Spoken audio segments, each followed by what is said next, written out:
My name is Ann Wills, and I'm a library supervisor at the Fort campus, and I'll be your moderator for today. A couple of things to mention for housekeeping details.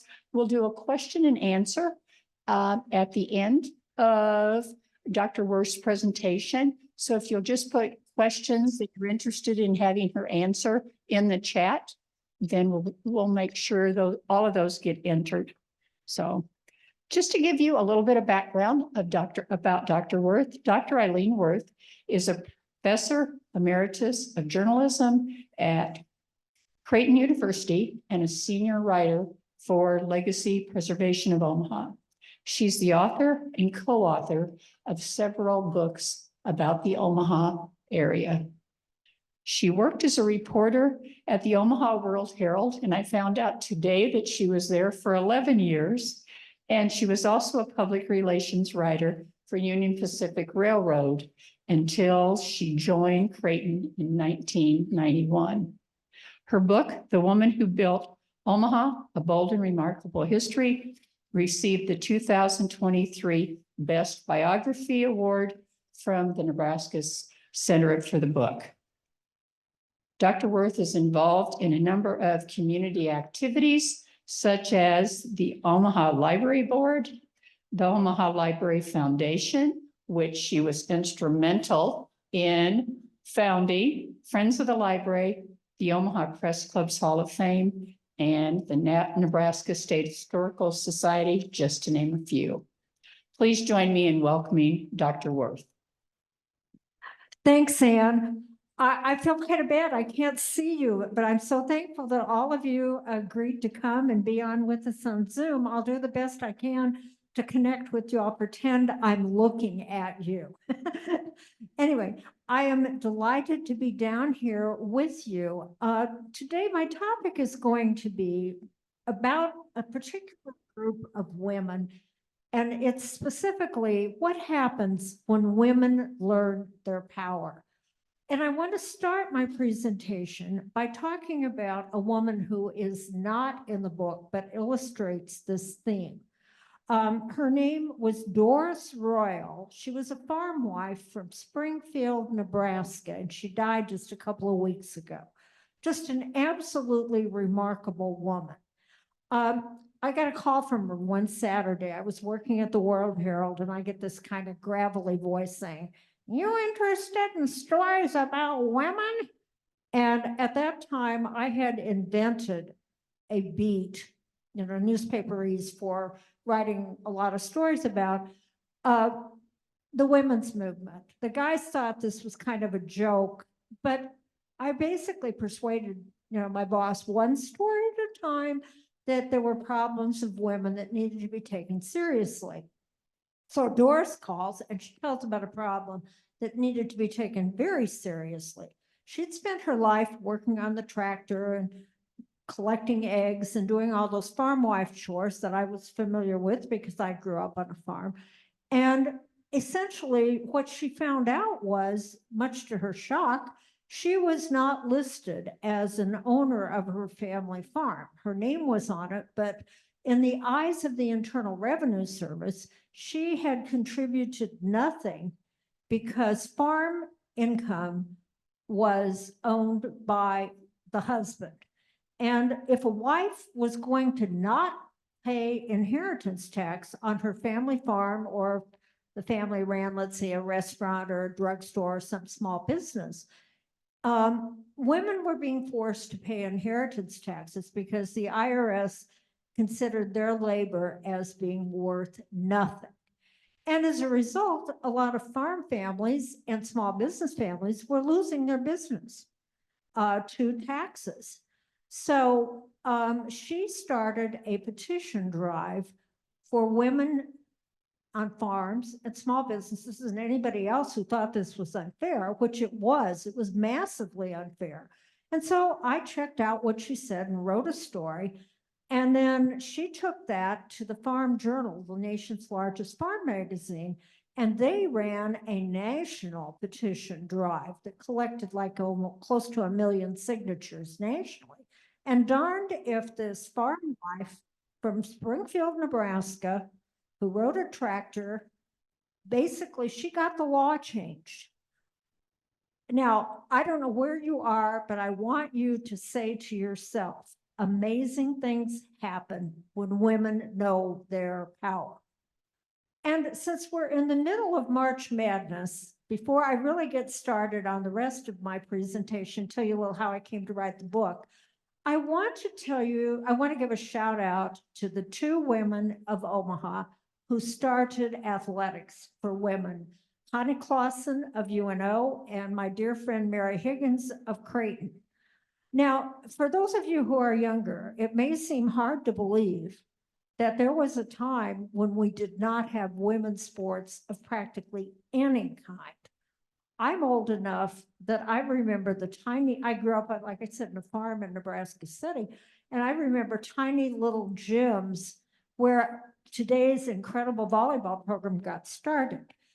But Mary and Connie are in their 70s, okay. Mary, they both grew up in Benson about the same time. Mary went to Marion High School and Connie went to Benson High, and neither school had much. Marion, which my daughter went to Marion, so I'm very familiar with the school. Marion had no sports, which for those of us with a lot of history with Marion is almost incredible. It's hard to believe. Benson had maybe 1 or 2, but they didn't amount to anything. And Connie went to UNO and Mary went to Creighton. And while they were undergrads, or Mary, I guess, was an undergrad, and Connie joined the physical education faculty at UNO.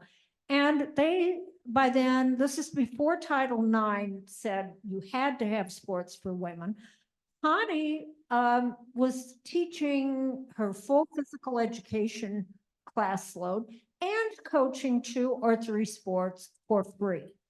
Now, in a state that has just hired an athletic director and a football coach for mega millions, picture any male coach coaching for free. Furthermore, she was located in a Quonset hut where she taught physical education classes to women students, and they didn't even have showers. Okay, so Connie told one of my news sources, whose daughter was one of her athletes, that Connie just wasn't going to do this. She'd teach her classes, but she wasn't going to coach for free. So my news source called me and said, hey, and I'd never heard of Connie Clausen, but I thought, wow, that's a story. So I called Connie and talked to her about it. Yeah, that was true. She was done to coaching for free. So I offered it to the World Herald Sports Department and to the UNO sports reporter. And he was a rather loud man.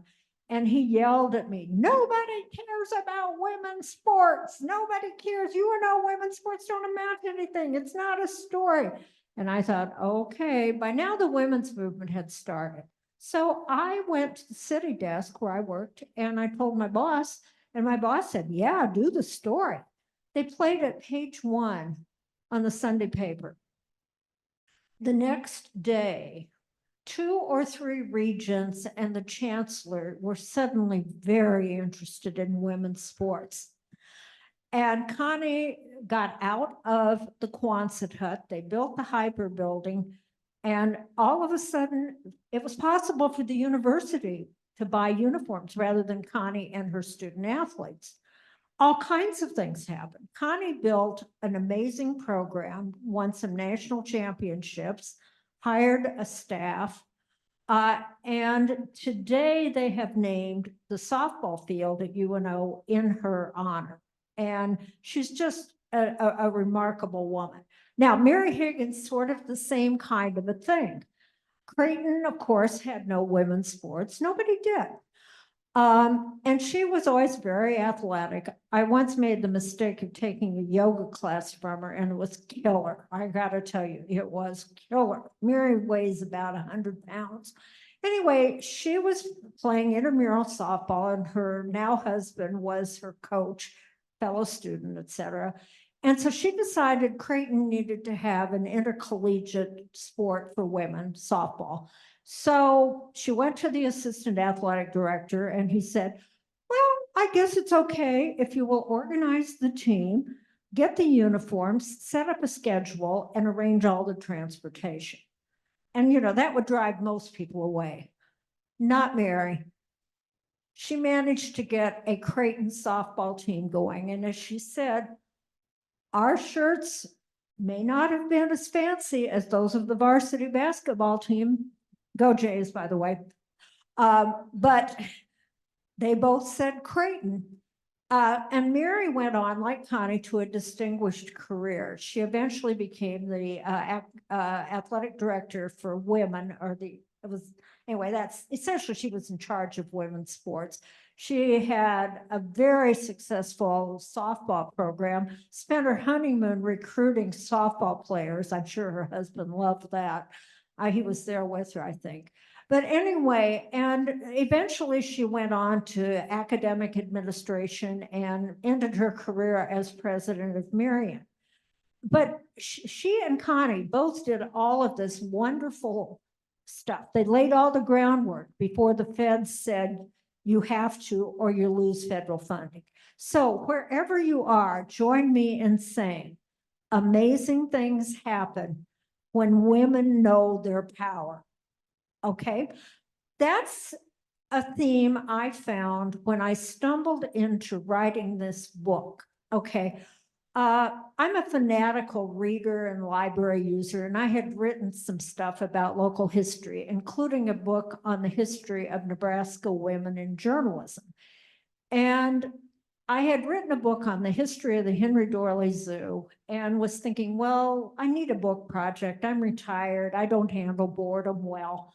And I was trying to figure out what I would write next. And then one day I was driving east on Center Street. There's kind of a viaduct and you're kind of looking down over the city. And all of a sudden, I am looking north of 72nd Street, College of St. Mary. Who founded that? The Sisters of Mercy, every one of them a woman. Then down the street a little ways, Nebraska Furniture Mart. Who founded that? Rose Blumkin, a certified woman. And then I started getting excited because I'm looking over in the distance and there's Mutual of Omaha. And I knew enough local history to know that that was co-founded by Mabel Criss, another woman. And then I looked back and I thought, Creighton, the Creighton sisters had a lot to do. They're considered co-founders of Creighton. I found out actually they were considerably more. And all of a sudden, I had been thinking, it'd be fun to write something about Omaha in the Victorian age, the Gilded Age, the people who built mansions on 38th Street. But the bottom line is, it would have to be a romance novel. And I couldn't write a romance novel if my life depended on it. But this is all of a sudden clicking, and I'm going, oh my God, with all the histories of Omaha I've read, I don't think I've ever seen one that talks about women. And I don't think many of these women are in the local history books.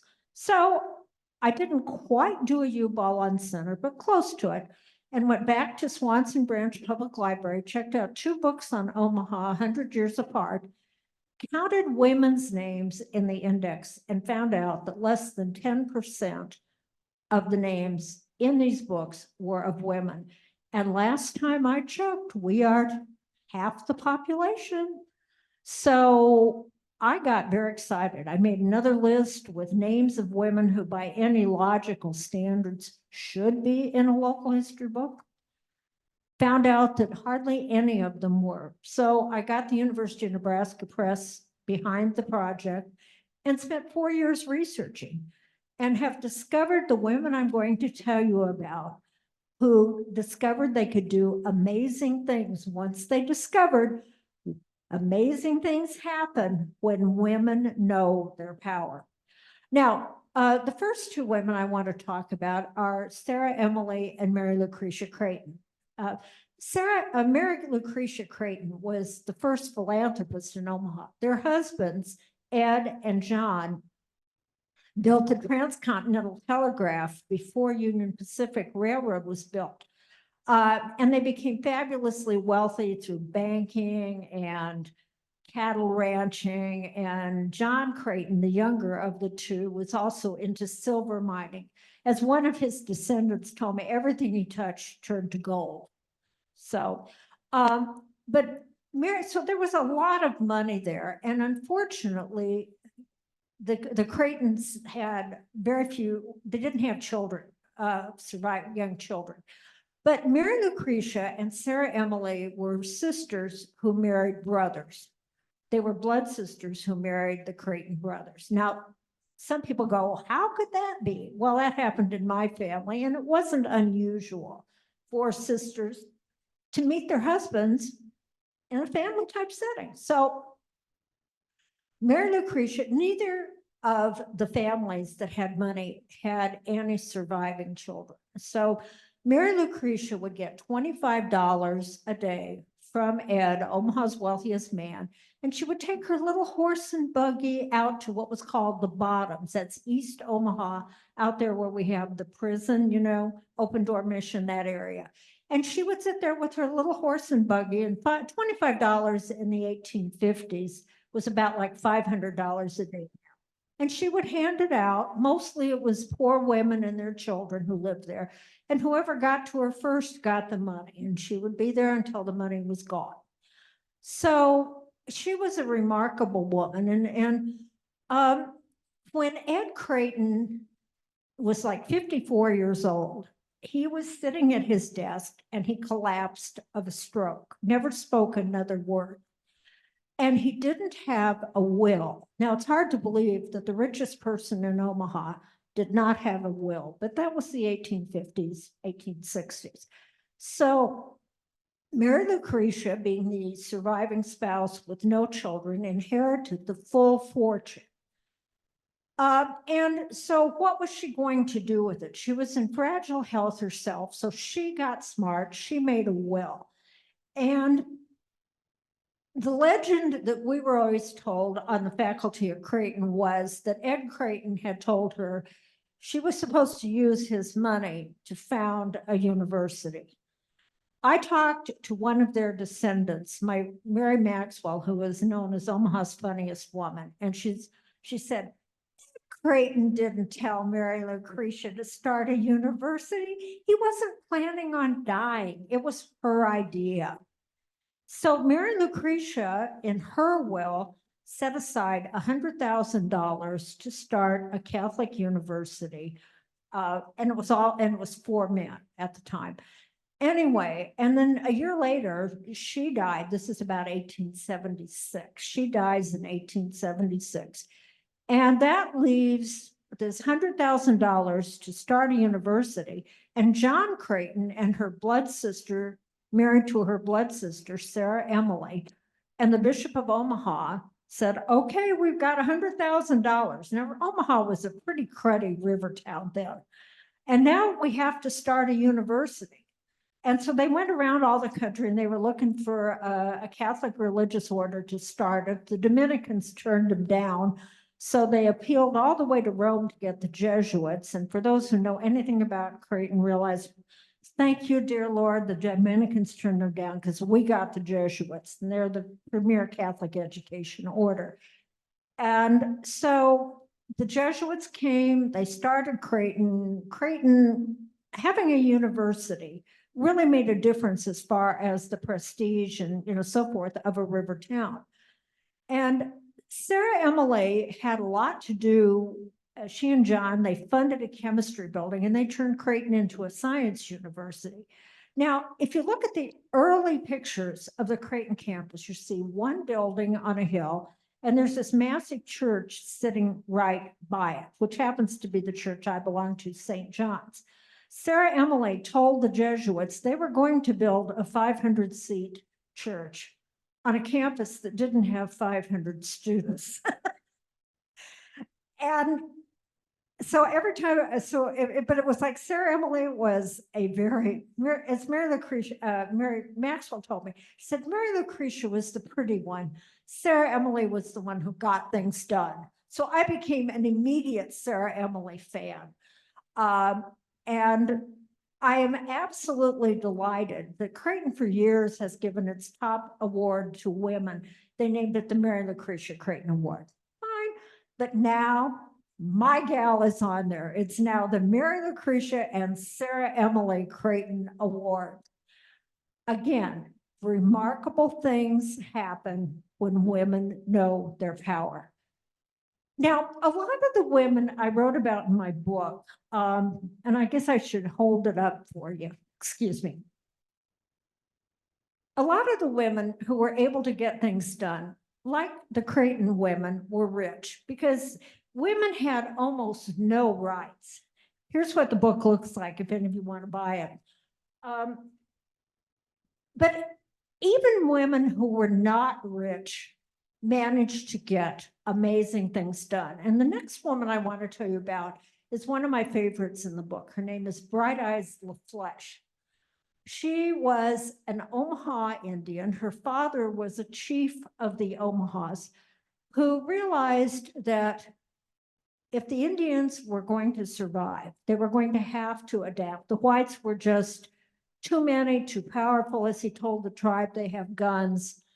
So he had 5 children, 4 of them were daughters, and he sent them back east to a boarding school so that they could become educated in English and in the ways of the white man and so forth. Bright Eyes was the oldest girl, and she studied to become a teacher so she could open a school on the Omaha Indian Reservation, which is about 70 miles north of Omaha. So she does. She's a brilliant woman. And she comes back, and of course, being an Indian, she's confined to the reservation. And the school authorities in Northeast Nebraska did not want an Indian to become a teacher. And you couldn't teach unless you were certified. And they kept throwing obstacles up. And so finally, on the last day that she could take the certification exam, she borrows, in quotes, a horse from her father's corral and rides it to the nearby town of Takema and takes the test, gets a wonderful score on it, and they still try to find ways to deny her the ability to teach. They said, oh, you have to prove that you're moral enough. Well, they were very devout Presbyterians, okay? But finally, she just says, you give me a certification or otherwise I'm going to the newspapers. Guess who got certified to teach? Amazing things happen when women know their power. And her prize student was her younger sister, Susan. Susan became the nation's first Native American physician. But she got her basic education from Suzette. Well, her sister, Bright Eyes Suzette. Okay, I used her Bright Eyes in the book because Susan and Suzette are too close. She is best known, Bright Eyes is best known for her role at the landmark trial of Standing Bear. And that's another fascinating story. I mean, Standing Bear was the chief of the Ponca that was arrested after coming back from Nebraska. He'd been expelled and he wanted to bury his son. There was a famous trial in Omaha and he needed a translator. So Bright Eyes became his translator. And so she was heavily involved in that. And that made her nationally famous. And she and Chief Standing Bear and a couple of others made a national speaking tour on the East Coast to raise money for the Indians and to raise awareness of the injustices to the Native population. She married the newspaper reporter Tom Tibbles, who had a lot to do with getting Chief Standing Bear's trial to get public attention and so forth. And they were out at Wounded Knee during the Wounded Knee massacre, and she worked with the women and the children who were victims of the massacre. She also illustrated a book on the history of the Omahas, and it was for the Trans-Mississippi Exposition in Omaha in 1898. Now, if any of you are interested in this wonderful little book, you can buy it today, I think at bookstores, but I know I bought my copy at the Luminarium, the new science museum. But she and her sisters were remarkable. I wrote about Bright Eyes rather than Dr. Susan. Yes. Yes, absolutely. It sure was. And General George Crook played a key role in getting Omaha's two best attorneys to represent Chief Standing Bear. And in case you didn't hear it, she said that MCC's Fort Omaha campus is where the trial was held. Yeah. But anyway, Bright Eyes was a totally amazing woman who had a huge impact on Omaha, on Native Americans, and on the state. So amazing things happen when women know their power. Now, Omaha has sometimes been called the WPA Writers Project, which was a New Deal program that employed writers. Described Omaha, we all know Omaha's a man's town. What that overlooks is the fact that women have always run the bulk of our educational organizations. They founded our hospitals and our social service agencies. And I want to talk about some of the women who did that.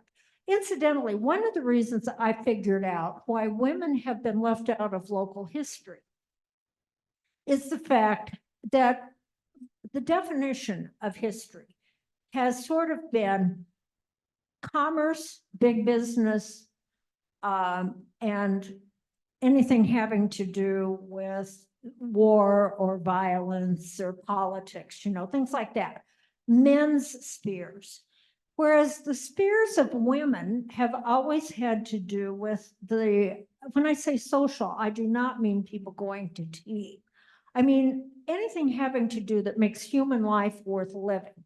Education, healthcare, human services, the fine arts, all of those things have been the domain of women, and those have just not been what historians focus on.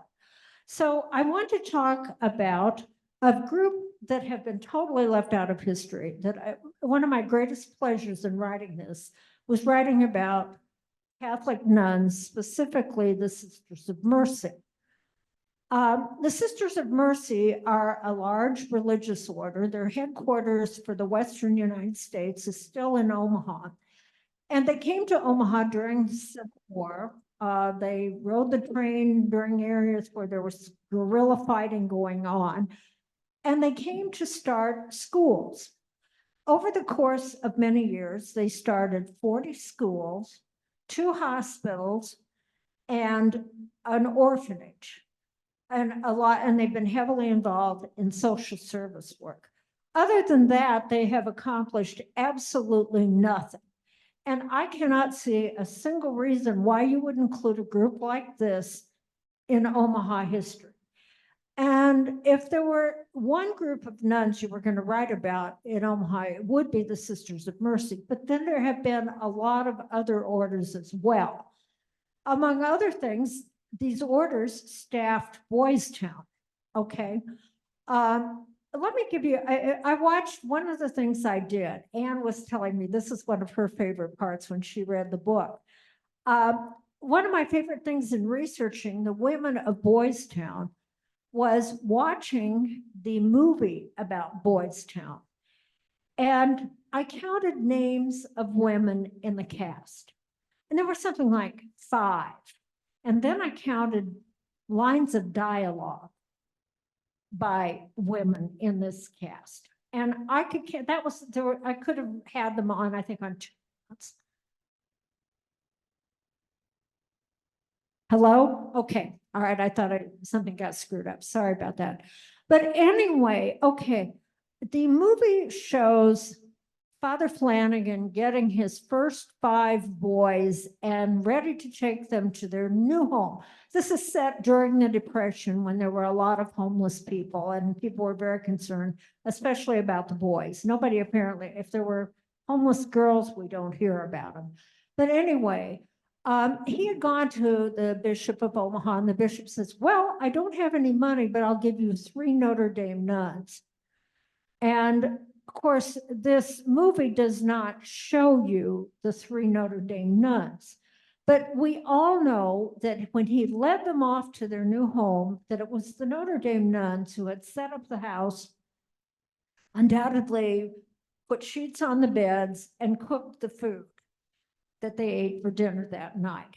And as a Boys Town historian told me, he said, you know, it was the women who really provided the childcare. And they were nuns. They ran the schools out there. Father Flanagan's own family raised a ton of money. One of his sisters was the postmaster. But my favorite example of leaving women out was in the movie. There is a scene where Father Flanagan was having trouble raising the money to buy today's side of Boys Town. And so all of a sudden, as if from heaven, you see a basket and money is pouring into the basket, the proverbial pennies from heaven, I guess. What it doesn't show is that Omaha's Council of Catholic Women divided the city up block by block, including the pool halls and the gin joints downtown. Omaha, by the way, had a very active, we had a long history of gambling and illegal liquor and prostitution. Anyway, they went to all these establishments, and that's how the money to buy Boys Town got raised. But in the movie, all you ever saw was money pouring down into the bucket. In reality, those buckets, they existed, but they were handed out by women. So another example of the power of women. Yes.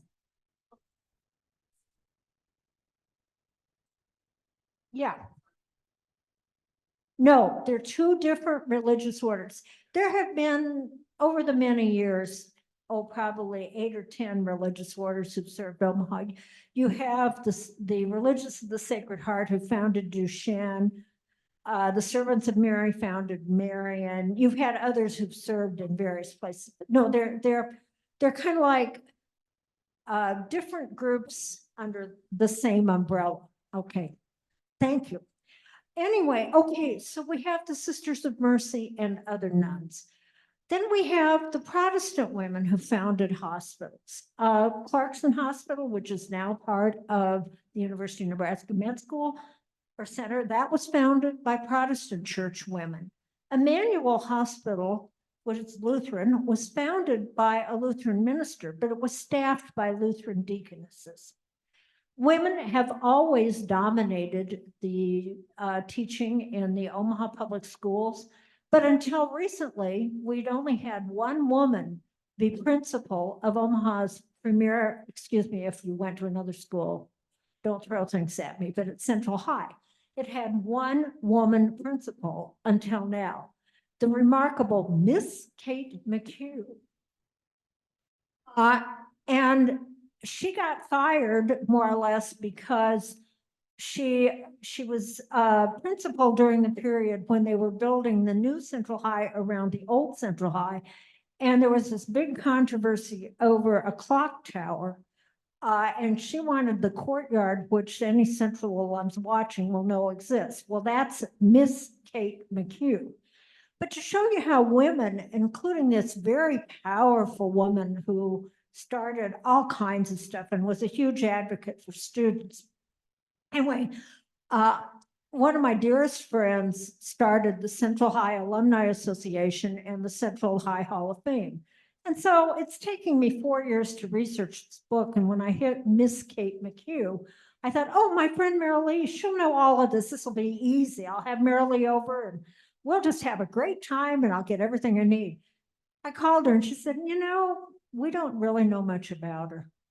She said, we put her in the Hall of Fame because she was the only woman principal, but we really know very little about her. So I had to reconstruct her history with the school by going through newspaper microfilm snippets, literally day by day during the 4 years she was principal. She made remarkable changes in the school, but she's been overlooked until now. Okay. Very few people have any understanding, or we've tended to forget the horrors that went on in the old days of segregation and the way women were treated. Okay. In a few minutes, I'm going to talk about a couple of women who fought segregation in the Omaha public schools, but I want to talk about a couple of other people first. I want to go back to the Trans-Mississippi Exposition and talk about Sarah Joslyn. We all know about Joslyn Art Museum, but how many people realize that Sarah Joslyn donated every penny to build that museum? The original building, which cost about $4 million, that's about 30 million and give or take in today's money, that came from Sarah Joslyn. Now, she's really the mother of the arts in Omaha. She got her start with the Trans-Mississippi Exposition, which was a World's Fair in Omaha, and 2 million people came in the 1890s. And one rule or custom with these world commercial exhibits, as they were called, anyway, was that you were supposed to have a cultural building. And that always got turned over to the city's women. The problem was Omaha didn't have much culture. I mean, we were 8 years old before we had our first live play performed. But Sarah Joslyn ends up in charge of it. And she has an orchid show because she grew orchids at Joslyn Castle and so forth. And she devoted the rest of her life to building culture in Omaha. She was also an active suffragist. And I have to tell you my favorite Sarah Joslyn story, which unfortunately I learned after the book was written. The Joslyn Castle, which is at 40th and Davenport, it's a wonderful, wonderful place, great gardens and so forth. And she hosted 2 national suffrage meetings at her home.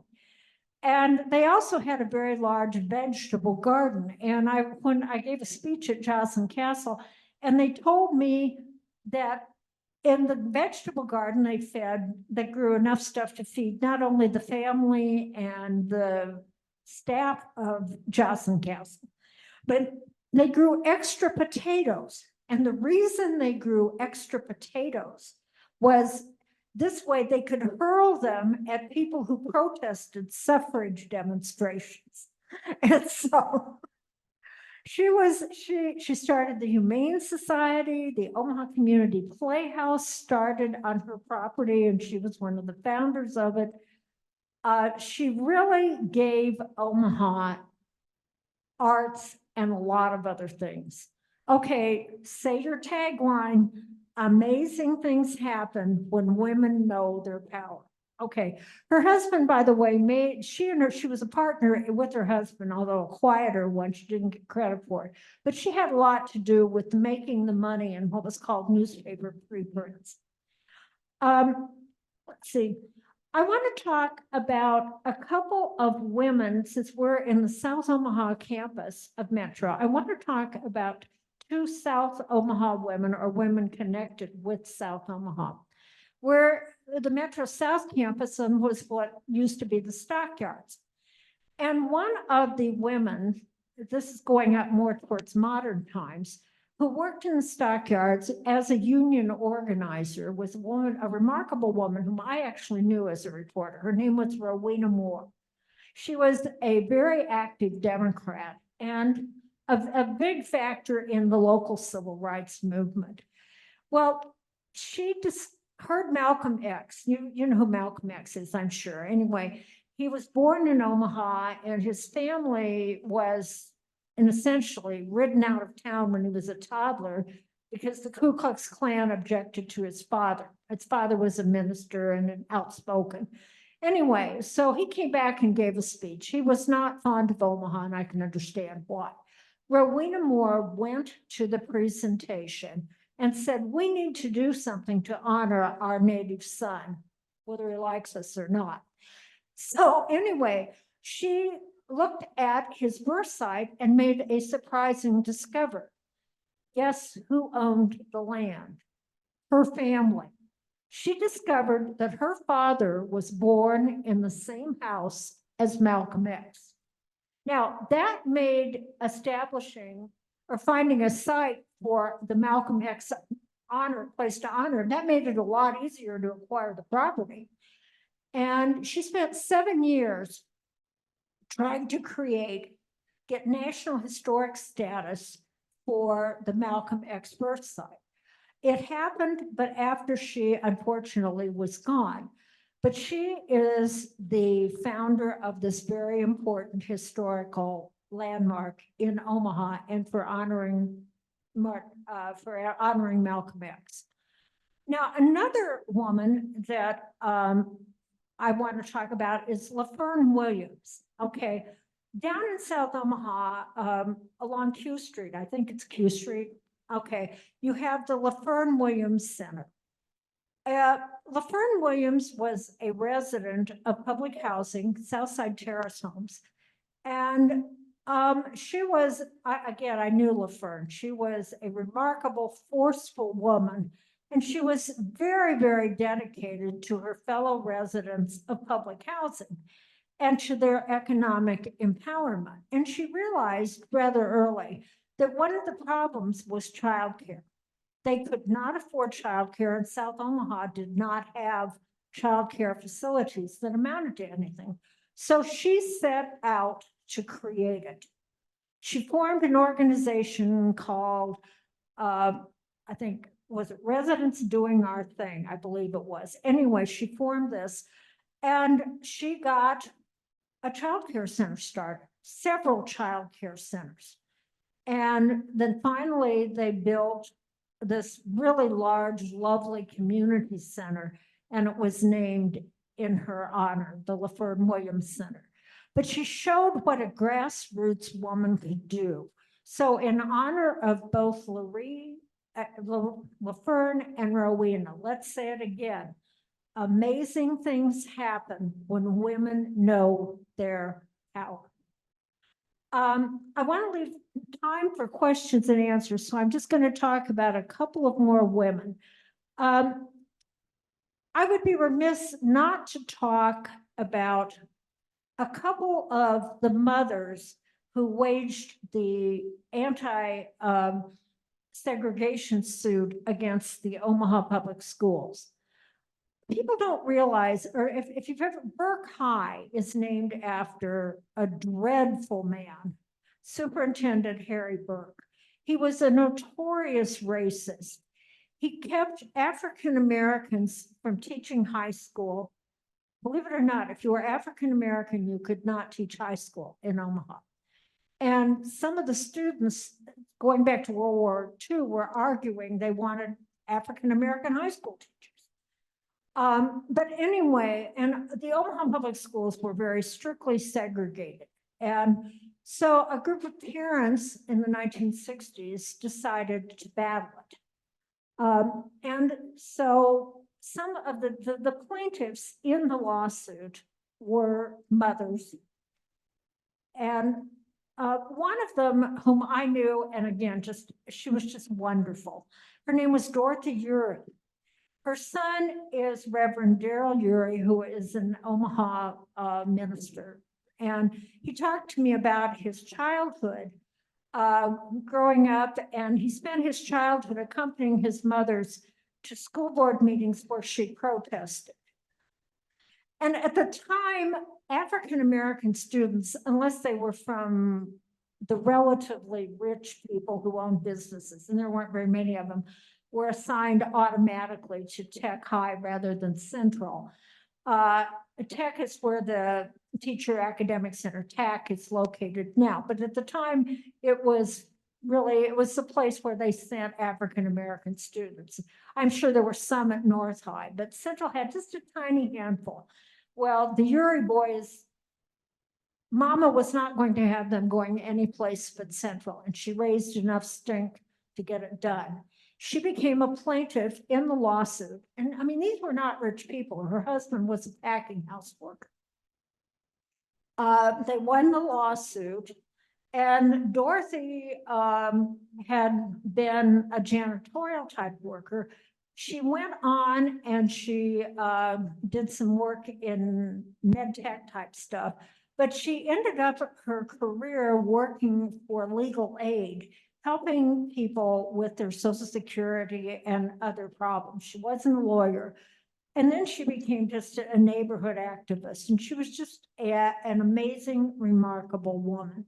We have had so many of these at the grassroots level. And women have been, until fairly recently, excluded from city government. By recently, I don't mean within you guys' lifetime. I mean we didn't get our first female member of the city council until the 1960s. But a woman had been very involved in changing the face of Omaha before then. She's my favorite woman in the book. Her name is Rachel Gallagher. Some of you may have heard of Gallagher Park. Rachel married into a wealthy family and she was bored. I mean, so she founded the Junior League, which is an upper class women's volunteer group, but that still wasn't enough for her. So she reads a book about city beautification, checked it out at the library, and becomes obsessed with beautifying Omaha. Not that there was anything to beautify. I mean, you had the Union Pacific car shops where the CHI Center, or what is it now? It's CHI Center. It's had so many names, I sometimes think, which one? You had smelters on the riverfront. And then, of course, you had the smell of money coming from where we are sitting right now, the nation's second largest stockyard. So she decided she was sort of very much a take no prisoners gal. So she started reading the newspaper and inviting herself to any meeting, any place in the community. The Benson American Legion, the South Omaha Eagles, it really made no difference. If they were having a meeting, she came and she talked about beautifying Omaha. So, and then she formed an organization. She became obsessed with Omaha's parks and said, that's what we need to do to beautify Omaha. So she became the first woman to head what was then, we had a commission form of government before we had a mayor and city council. Anyway, and so she became the head of the Park Commission subcommittee on parks. And essentially, she decided that she was devoting her life to the parks. Now, when they were building the interstate in the 1950s and 1960s, North and South Omaha neighborhoods really got clobbered. All the stuff where the JFK freeway is now, that was once a Polish ethnic neighborhood. And the North Freeway just cut a path through the traditional African-American neighborhoods. One of the things she did, though, was she protected the parks from interstate construction. She flew back to Washington. She was rich. Her family owned what became Butternut Coffee and is now part of Coca-Cola. Anyway, so she flies back to Washington and meets with Eisenhower, Secretary of the Interior. She comes home with a letter that says, you cannot touch any Omaha park with interstate construction without Mrs. Gallagher's permission. Yeah, sure, you bet. So if you go to Hanscom Park, and I'm sure many of you know where Hanscom Park is, notice how close the interstate comes, but it does not touch the park. Rachel Gallagher. Another really important example, if you follow the interstate to the zoo, notice how close it comes to the zoo. It was kind of like they were planning it because after all, the zoo's world class, right? Well, when that happened, the zoo was kind of like this little menagerie. It had mangy cages and some corrals and stuff. The goal at the time was for Omaha to build a children's zoo that would be as good as Lincoln's. So that was Rachel Gallagher because, see, it was located in a city park, which was called Riverview Park. What happened then was Margaret Hitchcock Dorley her family had founded the World Herald and they sold it to Peter Keywood. her husband was Henry Dorley, who'd been the managing editor of the World Herald. He had died, and she was a lifelong animal freak. So she makes a $750,000 gift to establish a real zoo at Riverview Park. Persuades Peter Kiewit, who now owned the World Herald, to throw in another $250,000. So all of a sudden, you can have a real zoo. And one of her specifications, sadly, was that the zoo was supposed to be named in honor of her husband, who didn't even like animals very much, from what I'm told. And so she told them that another condition was that the zoo was supposed to give animals as much freedom as they could and be safe. At the time, most zoos, I'd been to zoos as a kid, and they were horrible. The animals were confined in awful buildings. I remember going to one in Chicago where an elephant had his leg chained, and the building smelled, and I thought, oh, I hate zoos. Well, Omaha, you go and everything is kind of open, but the concept for that open and freedom and as much outdoors as possible, that is our gift for Margaret Hitchcock Dorley, not Henry.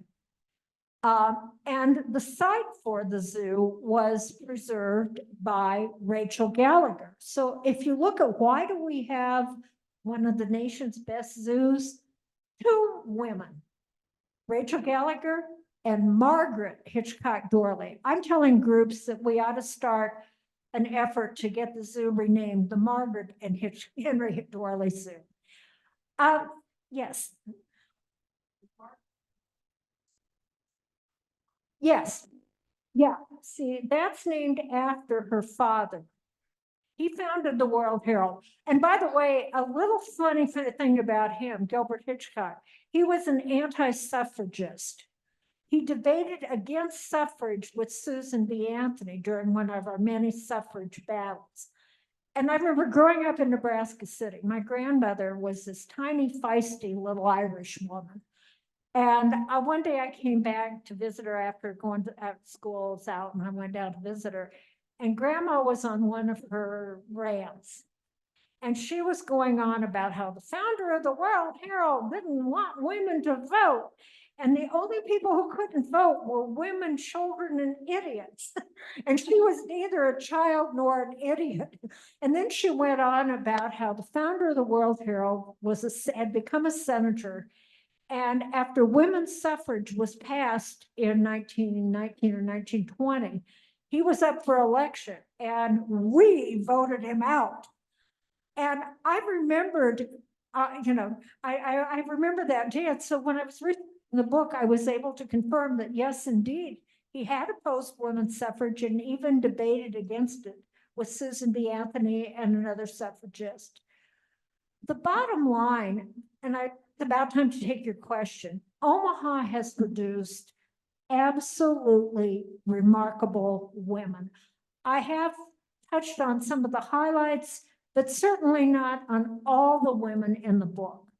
The point of it is, if you take away what women have contributed to this city in terms of health, education, social services, culture, even business. I mean, try to picture our signature institution, Rose Blumkin, who founded the Nebraska Furniture Mart. Mabel Criss bought the little agency that became Mutual of Omaha, and then she and her husband turned it into. Women have made amazing things happen here.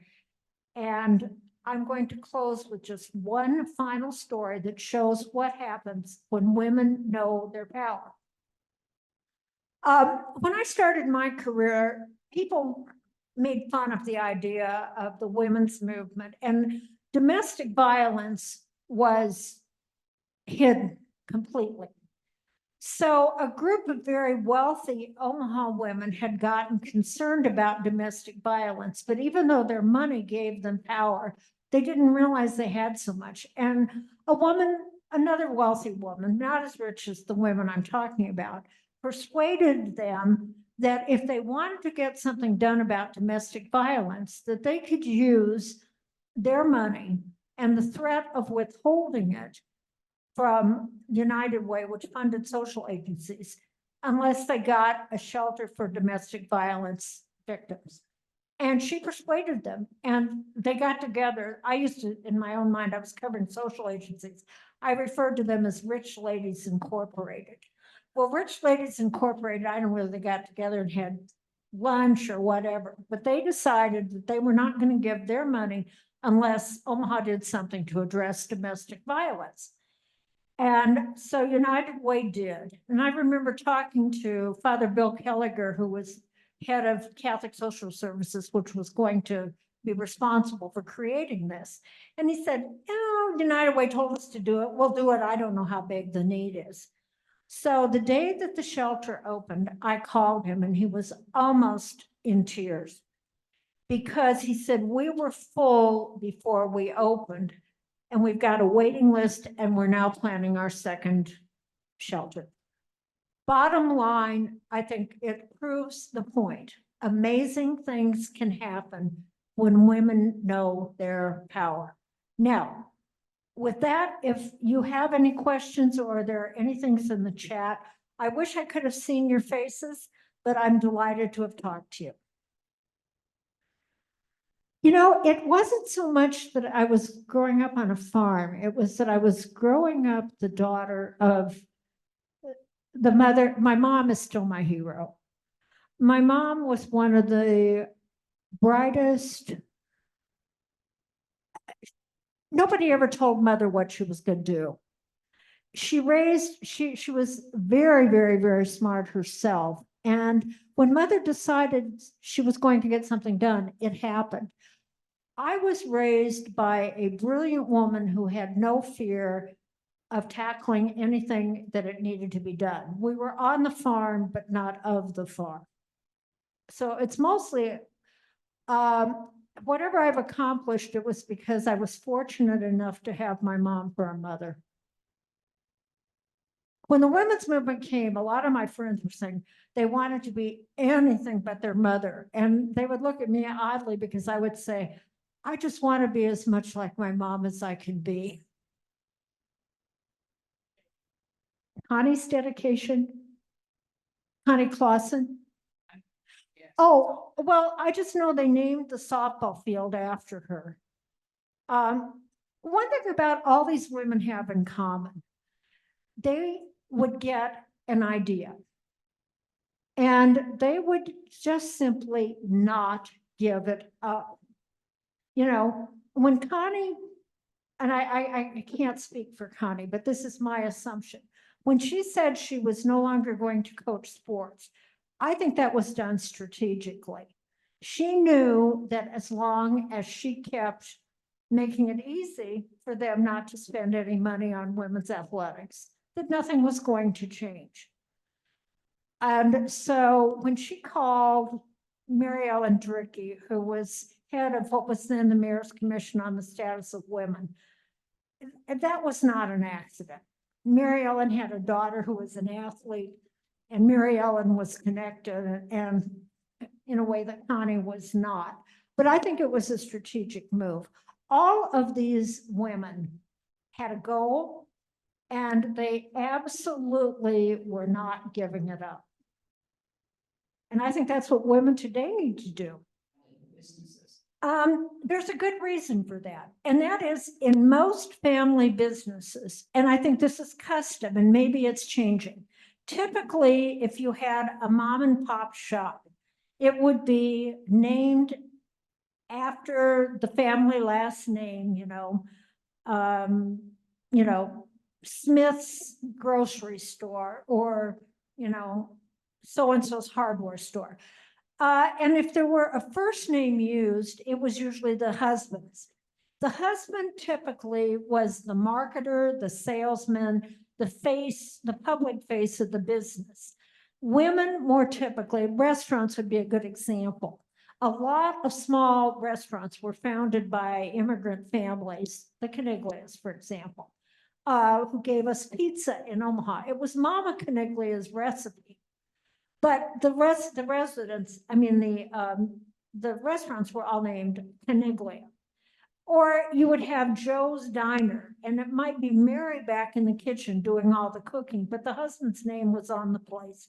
She was keeping the books and doing the behind the scenes stuff. He was out front. So I think that's why.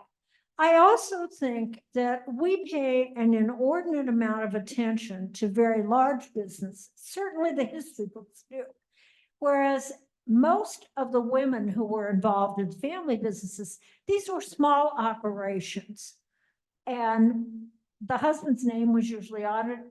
They were equal partners in most cases, but the wife was behind the scenes.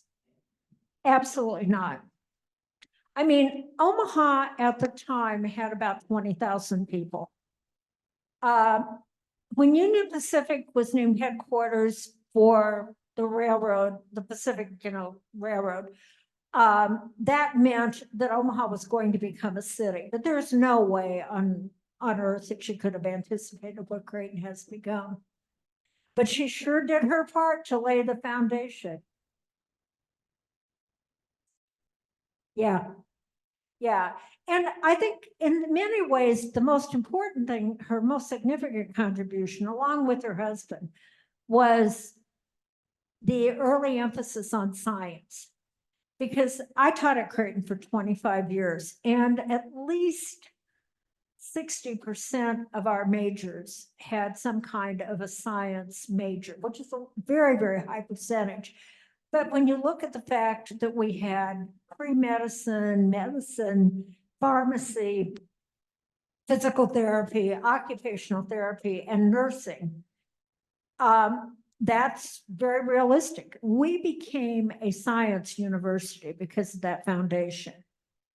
And we've produced, by the way, one person I should give a shout out to was the late Dr. Barbara Braden, who was created the modern nursing program at Creighton and was internationally known for her work in creating a way that nurses could evaluate pressure sores.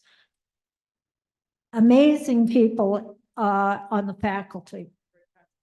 Okay, that's a wonderful question. And I felt really bad. Okay, I should explain the book. I cut the book off in the 1970s because that's when the women's movement began. And I was really interested in the groundbreakers, the ones who laid the groundwork. And from a very practical standpoint, after the women's movement, it would be like, who would you put in, who would you leave out? And the Latina settlement of Omaha has mostly come since the 1970s. And I'm writing a book right now. My current project is one on the ethnic landscape of Nebraska. And I've already written some about the Hispanic Latina community. But it certainly wasn't because I didn't want to write about them. Oh, it's available right now. I was going to say, if you were here in person, I would sign one for you, but it is available at Amazon and in local bookstores like the Bookworm and Page Turners downtown. Anyway, but yeah, you can easily buy it. And if anybody wants to, they can get a hold of either Anne or Sarah, and they can make arrangements and I will happily sign them. Or if you want to buy it from me, I sell it for cheaper than the bookstore. And I also say that the MCC libraries have copies of her books in our collection, her book in our collection. Thank you, Anne. Next question. Where did you find all the information for your book? Oh my gosh. One thing I will tell you right away is it didn't all come offline. My primary sources, I'm an older newspaper reporter. I like interviewing people. I think you get great information. So I interviewed tons of people. I forget how many, I've got all the interviews listed. As much as possible, I tried to find relatives of the women I was going to feature because they would give me a wonderful perspective. Like one woman I haven't talked about today is Emmy Gifford, who was she was a prominent artist, and the Children's Theater was named after her. I interviewed her son, who was an architect, and again, a rich woman, anyway, and he said, well, my mom did art every day. And then he said, I was raised with benign neglect. You don't get that off of any formal research document. The World Herald is online in digital form. And you can find any story if you know how to search.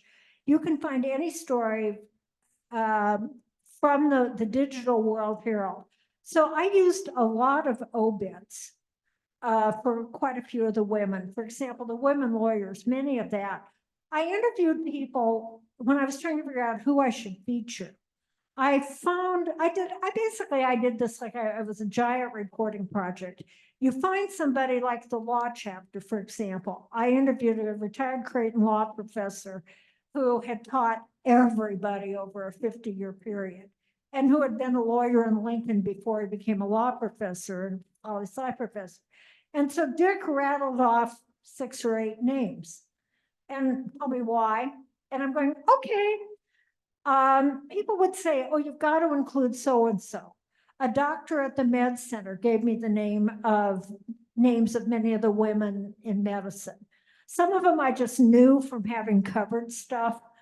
But okay, then I read every local history book, and one thing leads to another.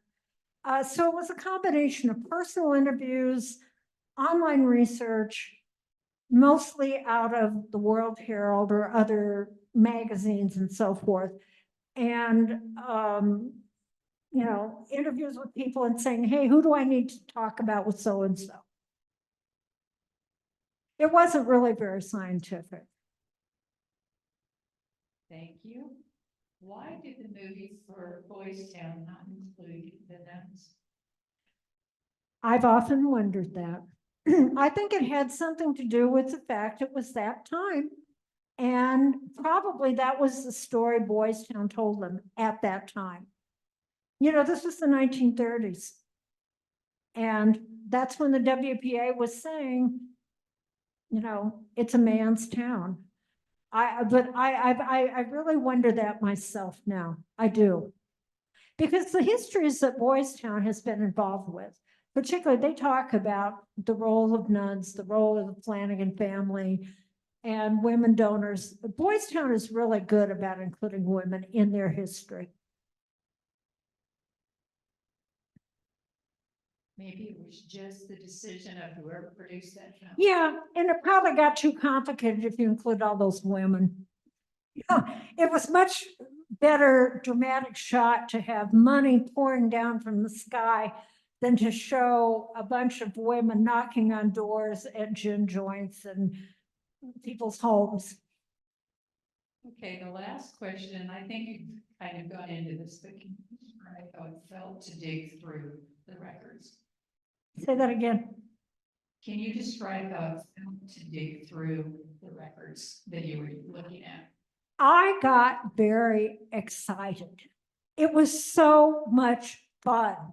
Now, granted, that tells you I have a very strange sense of excitement. But one thing about, again, I approach this not as a scholarly project so much as a big work of reporting. And reporters love nothing more than finding a great story. And when I started this project, I thought, well, here are some of the women, blah, blah, blah. But I kept finding story after story after story after story. And for a reporter, this is like, oh my gosh, this is so interesting and so much fun. So, and then I wrote it up as I was writing it. I mean, I could never take that amount of research and write it all at once. That would just be impossible. So I'd write, I'd research a chapter and then I would write it up and then put it all together. But the fun was in interviewing the people. I really, really enjoyed the project. It also really one hand, I was kind of glad nobody had written these stories because that meant there was a book for me. On the other hand, it was like, this just shows why it's so important to have women who see the world differently doing this kind of work. It was very much like I was one of the 3 or 4 first women on City News and the World Herald. And we were writing stories that the men didn't even know about. You see the world through a different lens. You have different experiences. It's like, it was interesting. Yesterday, I was reading the Washington Post and, the big Supreme Court hearing on the drug abortions. And they said, now we have 4 women on the Supreme Court. And there was a really different discussion of women's health than there would have been in the old days when the Supreme Court was all male.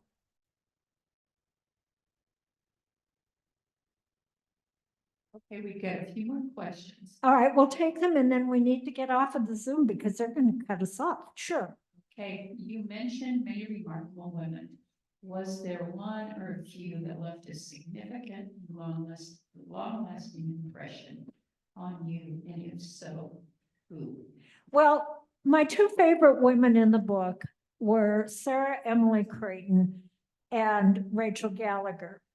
And as the daughter of Kathleen McGowan Wirth, I like people that tackle stuff and get stuff done. And these were 2 women who really got stuff done. There were an awful lot of remarkable women, but I've spent my life kind of tilting at windmills and doing things people said you can't do. And I just know that if I met them, I would really like both of them. Okay.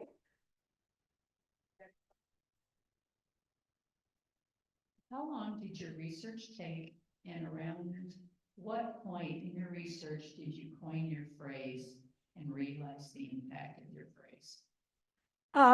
The research took 4 years. From the time I started it until the book was published, and some of that was writing and rewriting and the editing. And the phrase that I gave came after the book came out, and it suddenly dawned on me what all these women had in common. It was the discovery of just what they were capable of doing and how that created results.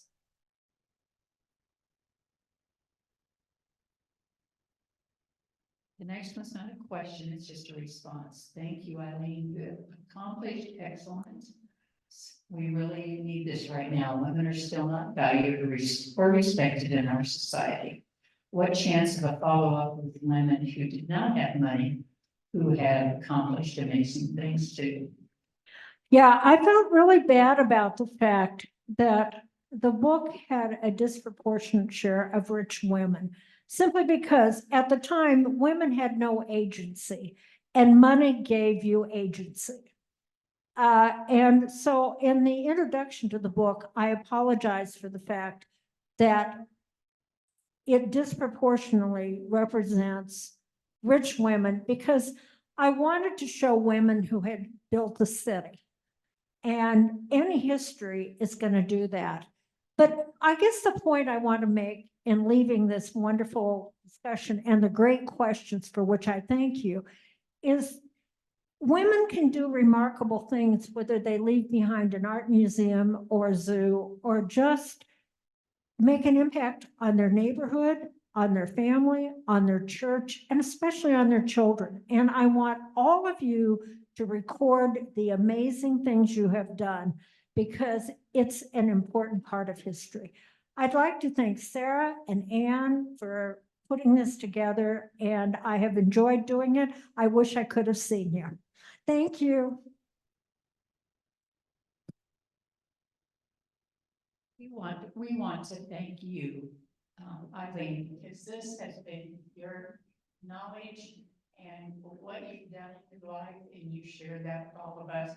I've read the book already. It's really good, you guys. So thank you, thank you. My pleasure. And by the way, guys, don't worry. Some people have told me, they said, I was afraid to read it because you have a PhD in its history. And I'm going, I don't write boring books.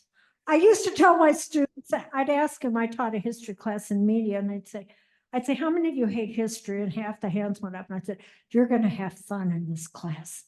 I had fun writing the book, and I hope you enjoy reading it if you read it.